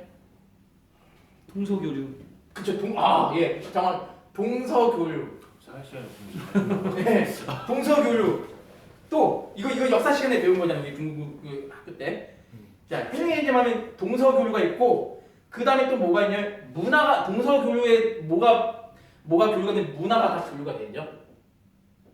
그리고 헬레니즘 하면 또 뭐가 또 발전되냐면 교통이 발전. 교통이. 또 헬레니즘 하면 뭐가 되냐면 지금도 2200년 전에 그 당시에는 그 당시로서의 글로벌 시대가 이제 형성이 되는 거죠. 그러니까 단순히 예전에 그리스만의 폴리스로서는 이제 더 이상 존재의 가치가 없어지는 거죠. 그럼 뭐가 되죠? 우리 조선시대 때 쇄국 정책이 될 수밖에 없는 거죠. 다른 나라는 다 발전돼 가는데 우리나라는 각자의 지역 안에서 따로따로 놀고 있는 거야. 근데 헬레니즘으로 알렉산더가 다 통일을 하고 나니까 이제는 이 폴리스가 이런 구호가 있어요. 어떤 구호냐면 폴리스라는 말을 사이에 두고 히라빈의 폴리스 이렇게 표현을 하고 그 다음에 전 세계의 폴리스 이렇게 얘기하거든요. 그래서 히라빈의 폴리스는 이것만 얘기하는 건데 전 세계의 폴리스와는 결국엔 뭘 얘기하는 게 헬레니즘 문화를 얘기하는 거거든요. 이러한 배경이 있었기 때문에 교회 역사에서는 뭐라고 얘기하냐면 기독교가 그렇게 발전될 수밖에 없었다고 얘기하는 거거든요. 근데 헬레니즘과 박해 그러니까 이제 그 부분이 이제 아이러니가 하잖아요. 예. 그 부분은 제가 조금 이따 얘기를 하나 드릴게요. 자 그러면 근데 알렉산더가 오래 살지 못해요. 33살에 죽어요. 네. 33살에 병으로 세상을 떠납니다. 병으로 세상을 떠나니까 이 알렉산더가 죽은 지 10년도 안 돼서 이 마케도니아 제국이 분열을 하거든요. 분열을 하게 되는데 네 나라로 분열하거든요. 네 나라로 분열하는데 4개 제국으로 분열해요. 4개 제국으로 분열하는데 이 4개 제국 중에 여러분이 두 나라만 아시면 될 것 같아요. 하나는 마케도니아 왕국. 마케도니아 그대로 남아 있어요. 마케도니아 왕국하고 이렇게 프톨레마이오스 왕국 이렇게 2개 나라만 남아요. 그래서 이제 전 유럽과 유럽 있고 이게 아프리카, 인도 이렇게 중국은 빼고 했을 때 마케도니아 왕국은 여기만 차지해요. 그리고 프톨레마이오스 왕국은 여기를 다 차지해요. 다 차지해요. 여기 4개 나라가 여기 또 이렇게 있어요. 근데 요 두 나라는 굳이 알 필요가 없어요. 저도 이름이 생각이 안 나고.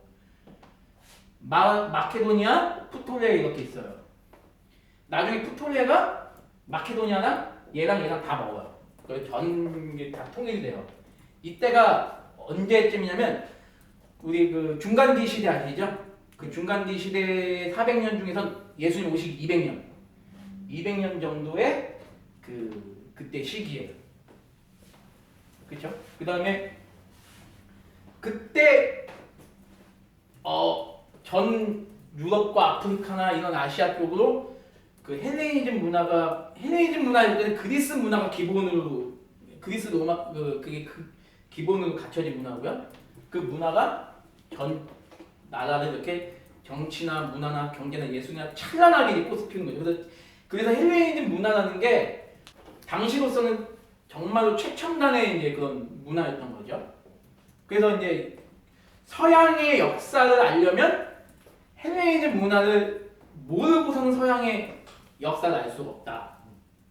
그 서양의 역사를 또 알아야 기독교의 역사를 또 알 수 있다. 이제 그렇게 이제 얘기를 할 수 있는 거죠. 그러다 보니까 이제 됐는데 이 프톨레마이오스 왕국의 마지막 왕이 여러분 누군지 아시죠?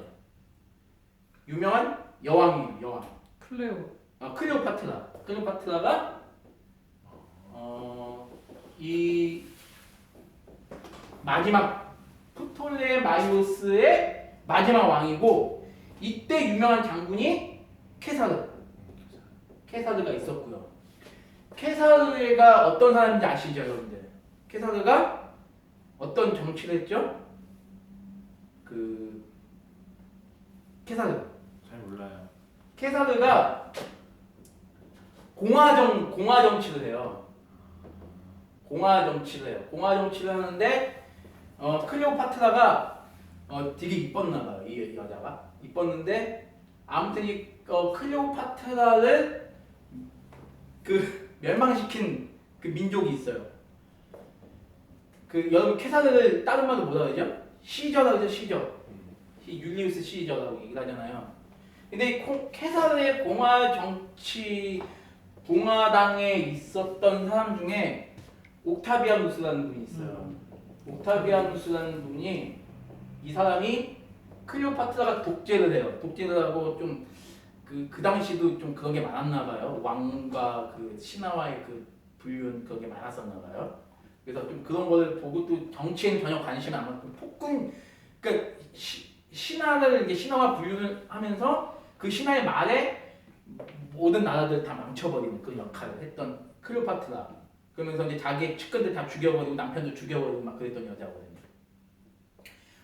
옥타비아누스가 반란을 일으키죠. 반란을 일으켜서 이 프톨레마이오스를 멸망시키죠. 이 사람이 누구다? 나중에 그 아까 황제 이름 뭐였지? 누가복음 1장 나오는 가이사 아구스도. 네. 아우구스티누스. 네. 이 사람에 의해서 이 프톨레마이오스는 완전히 멸망하죠. 그러면서 이게 이제 어떻게 되냐면 클레오파트라랑 사랑에 빠진 사람이 뭐였더라? 그러니까 그 사람 때문에 나라가 망한 거야. 이름이 기억이 안 나네. 남편도 죽이고 아무튼 그 사람하고 나라를 아예 이제 독재를 해버리죠. 아니 그 사람이 뭐였더라? 30년 가까이. 그러니까 나도 이름이 안 나는 생각인데 그래서 그때 이제 뭐가 됐냐? 로마 제국이 이제 로마가 비록 마케도니아를 멸망시켰지만 로마가 끝까지 붙들고 간 정책은 바로 뭐냐면 이 헬레니즘 정책이에요. 그래서 헬레니즘 정책의 장점은 뭐가 있냐면 모든 민족들을 다 수용하는 정책. 우리 뭐 그리스인만 아니면 이스라엘인만 아니라 모든 민족을 다 수용하고 대신에 그 모든 민족들의 문화를 다 받아들이면서 서로 교류하게 만들고 서로 그 문화를 통해서 각자의 그 영토를 발전시켜 나가게 하고 그래서 이 문화나 서로 존중하게 하고 종교도 발전하고 그리고 이제 헬레니즘 문화의 또 하나의 또 특징이 뭐냐면 사랑과 관용. 사랑과 관용. 이 헬레니즘 문화가 있었기에 기독교회가 형성될 수 있었다. 역사는 이제 그렇게 얘기를 하고 있고 또 두 번째 아까 전에 결국에 이런 당시 로마가 결국에 하나의 거대한 제국이 되면서 이제 더 이상 그 당시에서는 로마에 로마에 이제 덤비는 나라가 없어진 거죠. 그래서 그 당시를 로마의 평화 시대라 그래가지고 이걸 이제 우리는 이제 팍스 로마나라 그런 거죠. 이 두 가지가 기독교회가 형성되고 발전되고 그 핍박 가운데서도 무너지지 않는 역할. 그러니까 핍박이 있었는 근데 그러면 그 헬레니즘 문화 가운데서 교회가 이렇게 형성이 됐는데 그 헬레니즘 문화를 소유한 로마가 기독교에 핍박했는데 어떻게 기독교가 발전됐냐 그 얘기를 하시는 거잖아요. 예? 아니 제 질문이 이거죠. 그러니까 저거는 네. 그 설명은 안 되잖아요. 기독교만 부흥했다는 측면에서 네네. 다른 종교들도 똑같이 헬레니즘 문화를 다 누리고 똑같은 건데 굳이 기독교만 더 이렇게 좀 뭐랄까요? 전체적으로 부흥할 수 있었다는 부분에 대한 설명은 안 되잖아요. 그러니까 이제 그건 이제 여기서 이제 이 헬레니즘과 팍스 로마나가 교회가 부흥하는데 교회가 전파되는데 도움이 됐다는 거는 어느 정도까지냐면 일단 그 요 부분하고 언어랑 그 언어와 문화가 통일이 돼서 전도하는 데 있어서 비록 나라는 달라도 이미 언어는 다 헬라어를 쓰고 다 그런다는 거죠. 헬라어를 쓰고 라틴어를 쓰고 그러니까 이걸 아시면 돼요. 초대교회 당시에는 라틴어와 헬라어가 일반어였다. 그러니까 그리스인들도 라틴어를 할 수 있는 사람들이 많았고 로마에도 헬라어를 할 수 있는 사람들이 많은 거죠. 그러니까 이 모든 것들이 그러니까 이런 형태가 되기까지는 헬레니즘 문화라는 것이 없었으면 불가능했다는 거죠. 그래서 교회는 한번 볼게요. 목사님. 그러면 바울이 3차 전도 여행을 나가잖아요. 소아시아에 있는 7교회 다 전도를 하러 다닌단 말이에요. 그러면 바울이 과연 어떤 방식으로 그들에게 복음을 전했을까? 언어는 요거밖에 없었다라고 우리는 믿거든요. 아니신가요? 주로 쓰여서 성경도 그러니까 성경도 신약성경 거의 대부분이 헬라어로 기록되어 있잖아요. 헬라어로 기록되어 있다는 것 자체가 이미 헬레니즘 문화의 영향을 받고 있다는 거거든요. 그리고 배와 어떤 교통수단이 있었기 때문에 충분히 전 세계로 아시아까지 유럽까지 바울이 선교여행을 떠나셨던 거고.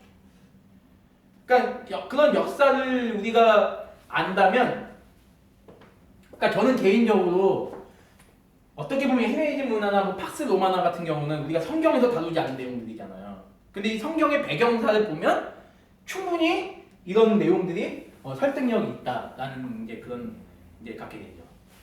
근데 그거 아무리 그래도 박해중에 기독교가 살아남을 수 있었다는데 이것 때문이다라고 보기는 좀 개연성이 좀 없잖아요. 그러니까 이제 근데 여기는 아까 그 말이 좋은 것 같은데. 보이시나?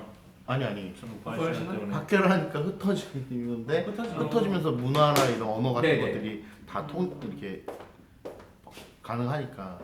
그러면 좀 설명이 되네요. 사도행전 15장에 뭐가 있죠, 여러분? 예루살렘 공의가 있잖아요. 근데 이제 중요한 건 뭐냐면 제가 아까 전에도 잠시 언급했지만 예루살렘의 교회가 그냥 그대로 멈춰 있었더라면 예루살렘은 지금도 성지가 됐을 거예요. 우상의 성지가 됐겠죠. 근데 하나님의 섭리 가운데 박해를 통하여 교회가 다 이게 흩어지잖아요. 흩어짐에도 불구하고 뭐는 유지하고 있죠? 언어나 문화나 어떤 교통수단 다 유지가 된단 말이죠. 근데 그렇기 때문에 뭐 흩어지면 흩어질수록 이 사람들은 더욱더 복음을 전하면 전할수록 교회는 무너지지가 않는 거죠.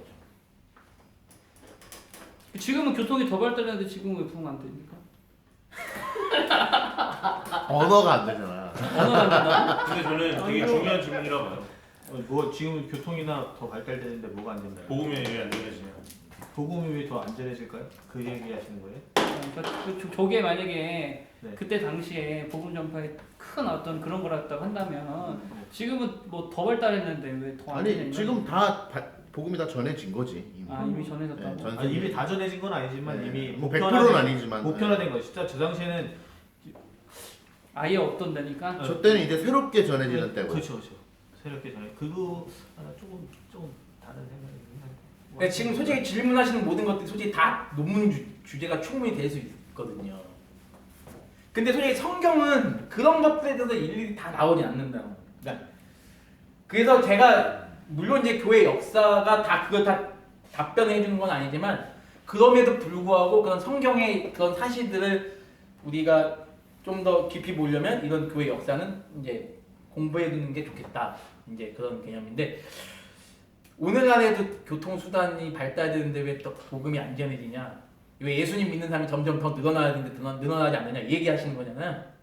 이거 좀그 논리 따르면 근데 그것까지는 생각을 안 해봤어. 진짜 그런 질문, 그런 묵상을 해볼 필요는 있겠다는 생각이 들어요. 그 당시에는 교통과 문화가 언어가 다 통일돼서 다 했는데 적어도 대한민국 땅에서도 언어가 통일되고 문화가 다 통일됐는데 왜 예수님을 믿는 사람들이 근데 저는 더 궁금한 건 사실 이것보다 이거는 사실 시즌 알던 거고 근데 더 궁금한 거는 박해를 받으면서도 신앙을 포기하지 않았던 그들의 힘 그러면서도 그거를 전파했다는 거를 그 힘은 어디에 있었을까라고 했을 때 고민이 드는 거죠. 그거는 교회 역사도 설명이 안 돼. 그러니까 그거는 정말 그거는 교회 역사 설명이 안 되죠. 하나님의 은혜. 그러니까 흔히 그런 얘기 하잖아요. 너 신경 너는 그 네가 하는 게 아니야. 그러니까 하나님의 은혜가 하는 그 거야. 사람들이 그렇게 죽으면서까지도 그 신앙을 붙들 수 있었던 어떤 그 기독교의 매력이라고 하면 생명을 버리면서까지 기독교의 매력. 이제 그거 이게 오늘 몇 시까지 하면 돼요? 네? 한 시간 반까지는 난 괜찮은 것 같아요. 괜찮아요. 예. 그래서 이제 그래서 그 얘기는 이제 저는 하려고 그게 좀 했어요. 궁금했거든요. 약간 그런 질문이 그런 부분에서도 혹시 뭔가 좀 답변이 있을까 해서 구하시나? 초대 알겠습니다. 교회의 그 상태를 한번 그럼 볼게요. 초대 교회 상태. 아니 어차피 이거 다 할 얘긴데 질문이 나오니까 이제 다 하는 거네. 다 좋네. 초대 교회의 상태는 1번 여러분들 그 요한 저번 주에 복습했던 내용이지만 1번 요한계시록 22장 마라나타 주 예수여 오시옵소서 뭐죠? 재림신화. 네, 긴박한 이거 좀 말을 바꿀게요. 저거를. 긴박한 종말 의식. 두 번째가 뭐냐면 공동 재산, 공동 소유. 세 번째가 카리스마적 공동체. 자, 제가 지금 이제 설명 한번 드려볼게요. 긴박한 종말. 자, 초대교회는요. 여기서 또 두 개 또 나눠져요. 초대교회가 어떻게 나눠지냐면 긴박한 종말 의식에서 후퇴하는 종말 의식으로. 제도화 과정. 예, 이게 초대교회 그 순교사적 교회와 제도화된 교회의 차이점이에요. 제도화된 교회, 초대교회에 대해서 후퇴하는 종말 의식. 당연히 제도화가 되니까 교회가 제도화가 되면 공동 소유, 공동 재산이 이제 성립이 안 되죠. 각자의 소유. 교회도 소유가 이제 있겠죠. 그다음에 카리스마적 공동체가 아니라 어떤 공동체가 될까요? 자, 카리스마적 공동체가 뭔지 한번 자 보세요. 자, 초대교회 당시에 베드로나 바울이나 사도들, 그럼 속사도까지 한번 가볼게요. 자, 이때는 성경의 그 종교 전이라고 한번 본다면 기적과 은사가 분명히 지금보다는 훨씬 일상적이었겠죠. 네. 베드로가 안전뱅이 일으키고 바울도 기적을 행하고 뭐 아무튼 예수님이 제자들 다 기적을 행하고 했겠죠. 그런 은사가 다 보세요. 그러면 카리스마적 공동체일 당시에는 제도화가 없었잖아요. 당연히 만약에 베드로가 나타나서 베드로가 우리가 사도행전 말씀도 보지만 베드로에서 한 설교에 3,000명, 5,000명씩만 부흥된단 말이에요. 그러면 여기에는 특별히 목사가 필요 없고 뭐 교사가 필요 없고 그냥 그 한 사람의 어떤 은사로 말미암아 예수를 믿는 사람들이 생겨나고 공동체가 형성이 되잖아요. 근데 그런 사람들이 과연 베드로 한 명, 뭐 바울 한 명, 뭐 이렇겠냐는 거예요. 그러다 보니까 그 당시 교회는 엄청난 그 발전이 일으켰고 그 은사 중심의 그런 어떤 공동체로 인해서 굳이 뭐 어떤 교회 이런 제도가 없이도 그 공동체가 유지될 수 있었던 거잖아요. 근데 이게 제도화되면서 그 은사 중심이 이제 사라지는 거죠. 은사 중심이. 그래서 뭐 중심이 돼버리냐면 돼버린다면 좀 말이 이상하죠. 뭐 중심이 되냐면 각 고정된 위치에서의 공동체. 각 고정된 위치가 뭐죠? 각 고정된 교회가 생겨나는 거죠. 건물로서의 교회가. 건물로서의 교회가 생겨나면 당연히 직분이 이제 생기는 상황이 되는 거죠. 그러니까 이런 이제 상황이 되는데 긴박한 종말의식. 예수님이 사도행전을 보니까 예수님이 승천하실 때 너희가 본 대로 내가 올 거라고 했는데, 그리고 베드로나 바울이나 사도 요한도 다 예수님이 금방 오실 거라고. 심지어 야고보서에는 야고보가 심판자가 문 앞에 서서 두드린다고까지 얘기를 했는데, 박해가 계속되면 될수록 예수님이 오시지 않고 재림의 약속은 더뎌지니까 점점점 이 긴박했던 종말 의식이 점점점 후퇴하는 게 종말 의식이 가는 거죠. 이게 초대교회 이 순교사 교회에서 제도화된 교회로 변환의 가장 큰 차이점. 그 두 번째로는 당연히 종말 의식을 갖고 있으니까 이단들이 다미선교회 보면 아시잖아요. 아니면 신천지 보면 아시잖아요. 이단들이 얼마나 잘 뭉쳐서 내 재산이 너 재산이고 너 재산 내 재산이 얼마나 그게 상부상조가 잘 됩니까? 근데 결국에는 이 종말 의식하고 연결이 되는 거죠. 예수님의 예수님의 재림이 더디면 더딜수록 이 공동 재산과 이 공동 소유는 더 이상 점점 이제 사라지게 되죠. 또 하나 공동 재산과 공동 소유가 사라지게 된 또 하나의 그 결정적인 사건이 뭐냐면 박해죠. 박해가 일어나면 어떻게 해야 되죠? 도망가야지. 도망가야 되면 각자 막 뿔뿔이 흩어질 거 아니야. 한 곳으로 도망가지 않을 거 아니야. 그러면 자기가 최소한 자기가 생계를 유지해야 될 거는 가지고 가야 될 거 아니야. 그럼 이 공동체상 공동체가 점점 사라지게 되는 거고. 카리스마적 공동체도 성경의 그 성경의 계시가 종결되면 말미암아 이 은사도 점점 이제 사라지게 되는 거죠. 물론 은사가 지금도 물론 있다고 있지만 아무튼간에 그런 카리스마적 공동체 자체도 이제 없어지고 이거 어디까지 이건 공동체라는 단체 내에서 이게 유지가 된 거였지. 이렇게 각 교회, 사랑가득 교회 아니면 강도사님이 목회하시는 교회, 뭐 이렇게 선민교회 같이 각각 고정된 위치에서 이제 교회가 생겨버리면서 더 이상 이런 것들은 이제 더 이상 존재할 수가 없는 거예요. 제도화된 교회 그러면 한번 여러분께 물어볼게요 이거를. 그러면 오늘날 우리가 이것을 지금 우리 이 시대에 살고 있잖아요. 예. 그러면 이거에 대해서 우리가 어떻게 받아야 될 것인가? 이거에 대해서 우리가 어떤 식으로 해석해야 될 것인가?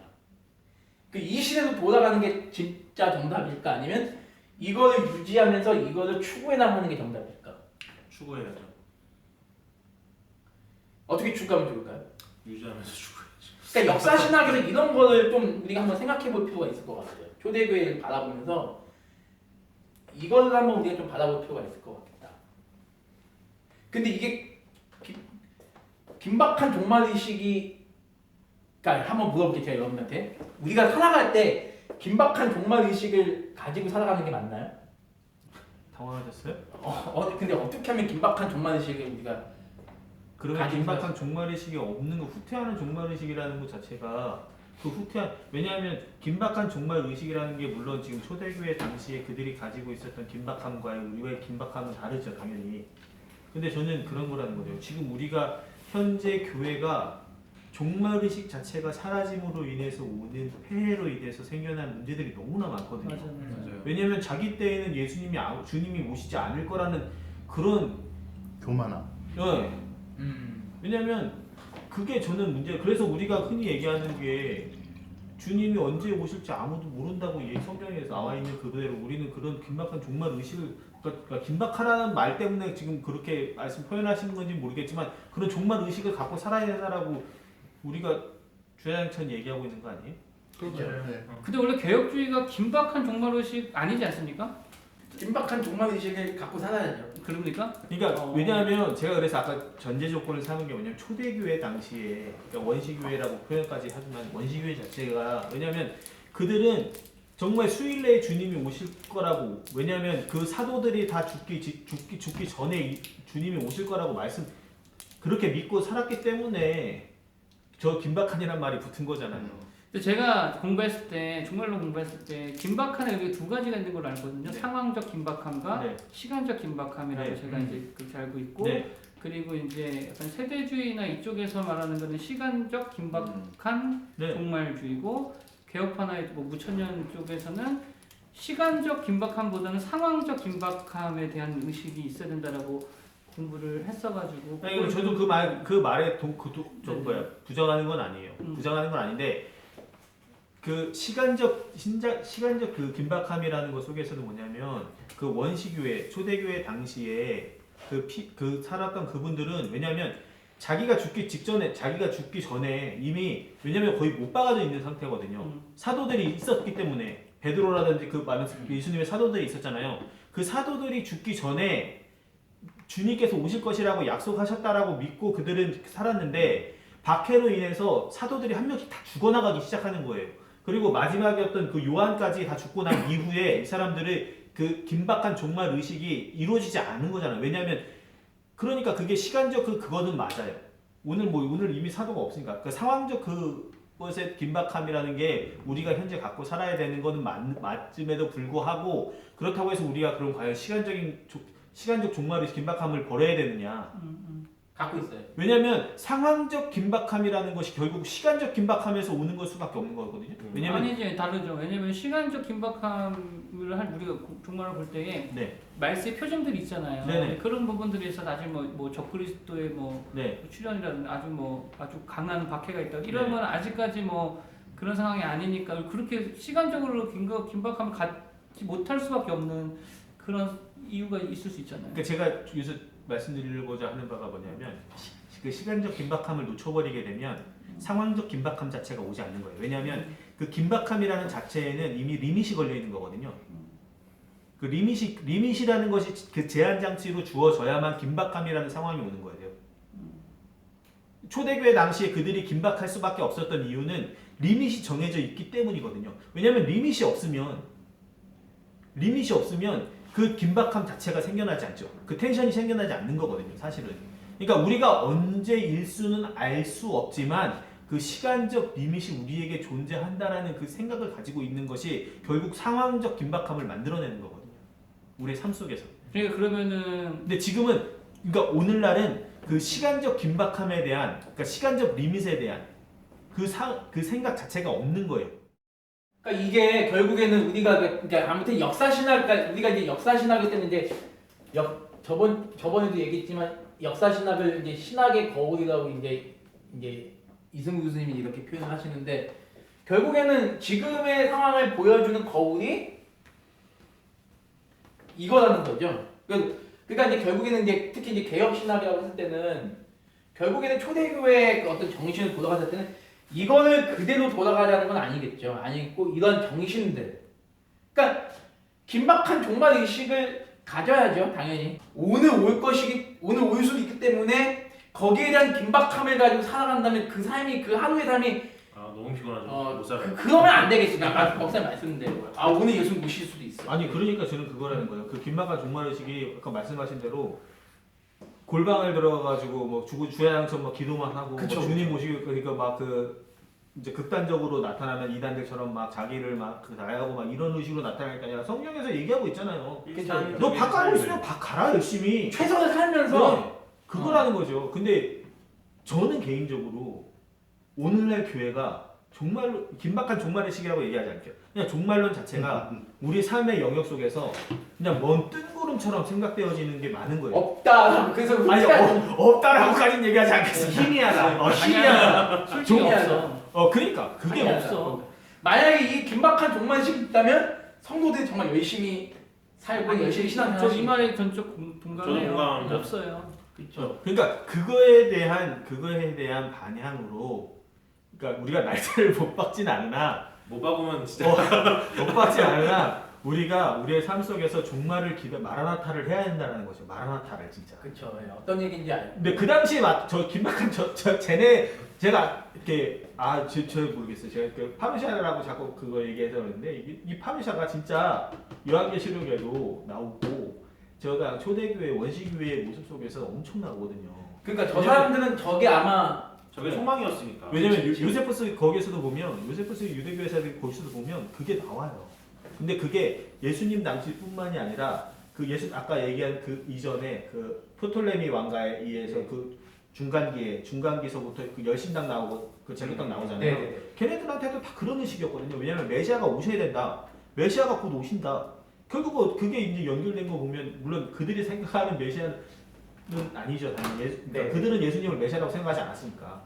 근데 그게 그 긴박한 종말 의식이 이미 걔네 그 암흑기 시대에도 걔네들한테 존재했다니까요. 요세프스. 네. 근데 그게 이제 우리에 와서는 이미 먹고 살기도 편하진 않지.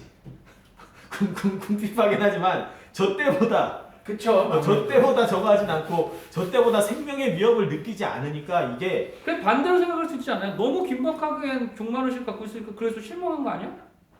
그러니까 이 사람들은 실망 아니 그쵸. 그러니까 그런 측면도 있다는 실망하는 말이죠. 사람들이 맞아. 많을 거예요. 예. 맞아. 분명히 그걸 실망하는 사람들이 부정하고 있을 싶지 않아.